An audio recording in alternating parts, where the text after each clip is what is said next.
අයිබෝවන් සුබ දවසක් හැමෝටම. ඔයාලා දන්නවා දැන් මම STK IC ගැන වීඩියෝ මාලාවක් පටන් ගත්තා. මේ වීඩියෝ මාලාවේ තවත් වීඩියෝ එකකින් තමයි ඔයගොල්ලෝ මේ ඉලෙක්ට්‍රොනික ක්ලාස්රූම් එකේදී අද එකතු වෙන්නේ. මීට කලින් වීඩියෝස් බැලුවේ නැත්නම් මම මේ වීඩියෝ එක අතරතුර ඔයාලට උඩින් වැටෙන කාඩ්ස් දාන්නම්. ඒකට ඒ කාඩ්ස් වලින් ගිහිල්ලා පළවෙනියට කරපු වීඩියෝ 4 බලලා එන්න. ඒකට ඔයගොල්ලන්ට තව හොඳ අවබෝධයක් ගන්න පුළුවන් මේ STK IC සහ amplifiers සම්බන්ධව. එහෙමනම් අද අපි මේ වීඩියෝ එකෙන් බලමු STK IC සහිත amplifier එකක දෝෂ හඳුනාගන්නේ කොහොමද කියලා. එතකොට protection අපි දැන් මුලින්ම බලමු protection එකක් රහිත amplifier එකක. එහෙම නැත්නම් ඔයගොල්ලෝ දන්නවා ගොඩක් amplifiers වල advanced amplifiers වල speaker protection එකක් එනවා. එතකොට මේ speaker protection එකේ තමයි speaker වලට හදිසියේ IC එකේ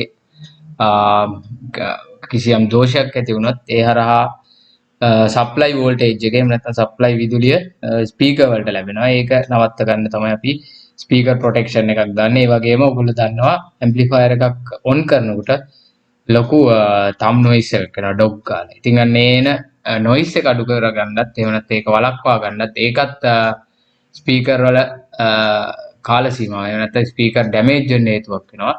ඉතින් ඒකත් නැති කරගන්න තමයි ස්පීකර් ප්‍රොටෙක්ෂන් එකක් කියන එකක් දාන්නේ. මම ඉස්සරහට ස්පීකර් ප්‍රොටෙක්ෂන් ගැන වීඩියෝ එකක් කරන්නම්.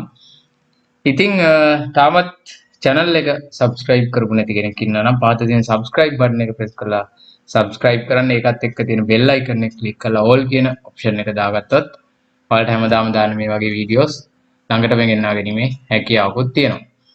එහෙනම් අපි බලමු දැන් මම කිව්වා වගේ protection නැති STK amplifier එක දෝෂ කොහොමද අපි හඳුනගන්නේ කියලා. එතකොට දැන් අපි දන්නවා ඉස්සල්ලාම speaker protection එකක් නැති normal amplifier එකක් නම් මුලින්ම කරන්න ඕනේ මෙතන ඔයගොල්ලන්ට පේනවා මේ තියෙන්නේ speaker output. ඒ කියන්නේ right channel left channel කියලා තියෙනවා.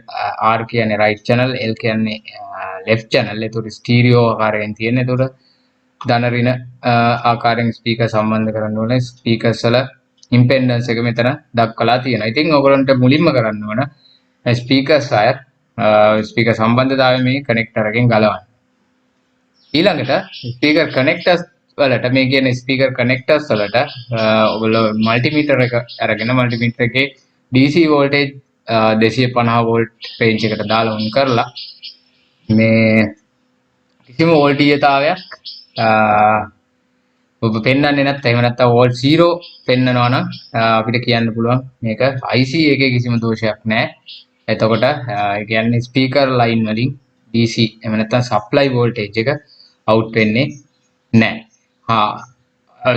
සමහර අවස්ථාවක ඔයගොල්ලෝ මේ පරීක්ෂා කරන වෙලාවට ස්පීකර් අවුට්පුට් එකෙන් සැපයුම් වෝල්ටීයතාවය අපි දන්නවා STK IC වලට විවිධ වෝල්ටීයතා අපි සප්ලයි වෝල්ටේජ් එකක් දෙනවා ඩුවල් සප්ලයි ආකාරයෙන්. එතකොට සප්ලයි වෝල්ටේජ් එකම ස්පීකර් අවුට්පුට් වලින් අවුට් කරනවා නම් අනිවාර්යයෙන්ම STK IC එක දෝෂ සහිතයි. ඒ වගේ වෝල්ටේජ් එකක්. ඒ කියන්නේ වෝල්ට් 28ක් හෝ 24ක් හෝ 36ක් හෝ ඔයාලා ඉන්පුට් දෙන ඒ කියන්නේ සප්ලයි දෙන ඩුවල් සප්ලයි වෝල්ටේජ් එකකින් ස්පීකර් වලින් අවුට් වෙනවා නම් අනිවාර්යයෙන්ම IC එක ඩැමේජ් වෙලා තියෙන IC එක රීප්ලේස් කරන්න. එහෙම නැත්නම් IC එකේ දෝෂයක් තියෙනවා. නැවත අලුත් IC එකක් එකට රීප්ලේස් කිරීමේ අවශ්‍යතාවයක් තියෙනවා. ඉතින් ඒක L channel එකට වගේම R channel එකටත් ඒ කියන්නේ channel දෙකේම මේක එහෙම පරීක්ෂා කරලා බලන්න ඕන. හරි.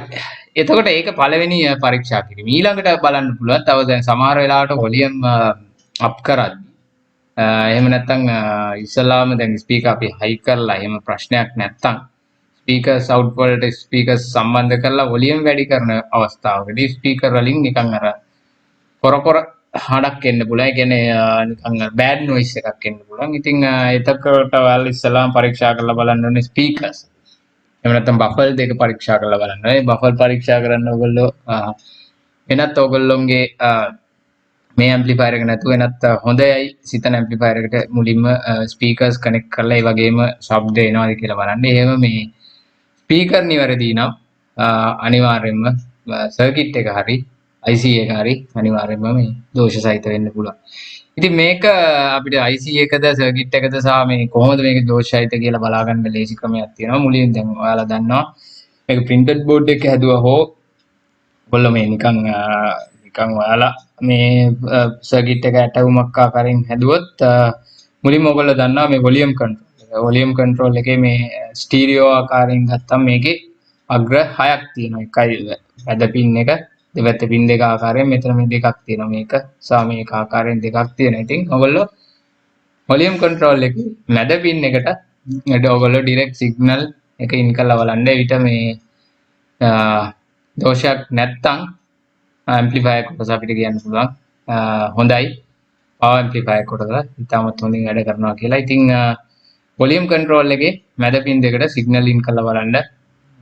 එතකොට අර කොර සද්දේ නැත්තම් අනිවාර්යයෙන්ම ඇම්ප්ලිෆයර් කොටසේ ප්‍රශ්නයක් නැහැ. ප්‍රී ඇම්ප්ලිෆයර් හෝ ඒ ස්ටේජ් එකේ එහෙම නැත්තම් වොලියම් කන්ට්‍රෝල් එකේ දෝෂයක් විය හැකියි. හරි, ඊට පස්සේ බලමු දැන් මම මේ ගැන කලින් වීඩියෝ එකකුත් කරලා තියෙනවා. එතකොට අපි මේ IC එක සම්බන්ධ තවදුරටත් මේකේ අර කොර ශබ්දය හෝ ශබ්දයේ විකෘතිතා එනවා නම් මුලින්ම කරන්න ඕන IC එක සම්බන්ධව කරලා තියෙන ඔයගොල්ලෝ මෙතන පේනවා ඩයග්‍රෑම් එකේ රෙසිස්ටර් කන්ඩෙන්සර් එහෙම නැත්නම් කැපැසිටර් සියල්ල පරීක්ෂා කරන්න. මොකද සමහර කැපැසිටර්ස් මල්ටිමීටර් එකට රීඩින් පෙන්නනවා. නමුත් ඒකේ ලීකේජ් තියෙන්න පුළුවන්. සමහර විට පිටින් බලද්දී ඉඩ මෙලා තියෙන්න පුළුවන්. ඒ වගේ නමුත් වැලියු එක පෙන්නන්න පුළුවන්. ඉතින් ඒ වගේ දේවල් ඔක්කොම රීප්ලේස් කරන්න. රෙසිස්ටර්ස් උත් එහෙමයි. රෙසිස්ටර්ස් බෝඩ් එකෙන් එක අග්‍රයක් ගලවලා රෙසිස්ටන්ස් එක චෙක් කරලා බලන්න. තව ඒ වගේ මේ සියලුම කැපැසිටර්ස් හා රෙසිස්ටර් චෙක් කිරීමෙන් අනතුරුව බලට මේ තවදුරටත් අපහැදිලි ශබ්දයක් එනවා නම් ඉන්පුට් එකේ එහෙම නැත්නම් ඉන්පුට් එකේ තියෙනවා මේ RC ෆිල්ටර් එක. ඒතර RC ෆිල්ටර් එක කියන්නේ මෙතන තියෙන මේ 470pf එක සහ මෙතන තියෙන 1k රෙසිස්ටර් එකත් එක්ක. ඒතකොට මේ 470pf නන් පෝලාර් කැපැසිටර් එක නන් පෝලාර් කැපැසිටර් එකේ දෝෂයක් වුණා විච අවස්ථාවකත් ඒ වගේ අපහැදිලි ශබ්දයක් ලැබෙන්න පුළුවන් ඉන්පුට් එකේ ෆිල්ටර් එක ඉන්පුට් ෆිල්ටර් එක RC ෆිල්ටර් එකේ දෝෂ සහිත විච වෙලාව. ඒ වගේම කලාතුරකින් ඔයගොල්ලන්ට මෙතන පේනවා මේ දෙවෙනි පින් එකේ ඉඳලා 10 වෙනි පින් එකට.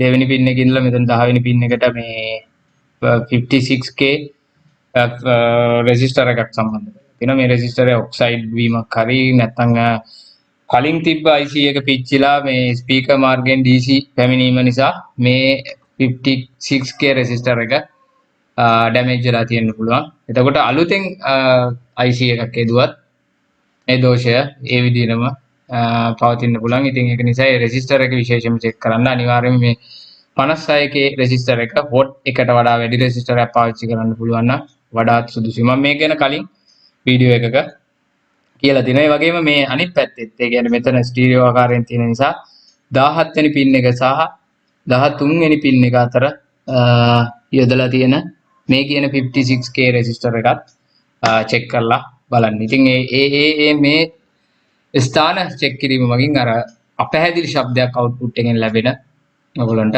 මග හරවන්න පුළුවන් වෙනවා. ඊළඟට අපි දන්නවා දැන් මේ ඔක්කොම අපි කතා කරන්නේ ප්‍රොටෙක්ෂන් එකක් රහිත. ඒ කියන්නේ ප්‍රොටෙක්ෂන් ස්පීකර් ප්‍රොටෙක්ෂන් සර්කිට් එකක් නොමැති IC එකක් සහිත ඇම්ප්ලිෆයර් එකක් සම්බන්ධව. එතකොට දැන් සැපයුම් වෝල්ටේජ් තමයි ස්පීකර් මාර්ගයෙන් පැමිණෙනවා කියන්නේ අනිවාර්යයෙන්ම IC එකේ ක්‍රියාකාරීත්වය අවසන් වෙලා කියන එක කියලා අපිට නිගමනයකට එළඹෙන්න පුළුවන්. ඒත් පොඩි වෝල්ටේජ් එකක් අපි කියන වෝල්ට් එකේ ඉඳලා වෝල්ට් 3ක් වගේ වෝල්ටේජ් එකක් එක්කම ස්පීකර් වලින් හම් එකක් එහෙම නැත්නම් බෑඩ් නොයිස් එකක් හම් එකක් ලැබෙනවා නම් අපිට බලන්න පුළුවන් ප්‍රී ඇම්ප්ලිෆයර් කොටස ඩිස්කනෙක්ට් කරලා. විශේෂයෙන්ම printed board එක ඔයගොල්ලෝ හදලා තියෙනවා නම් PCB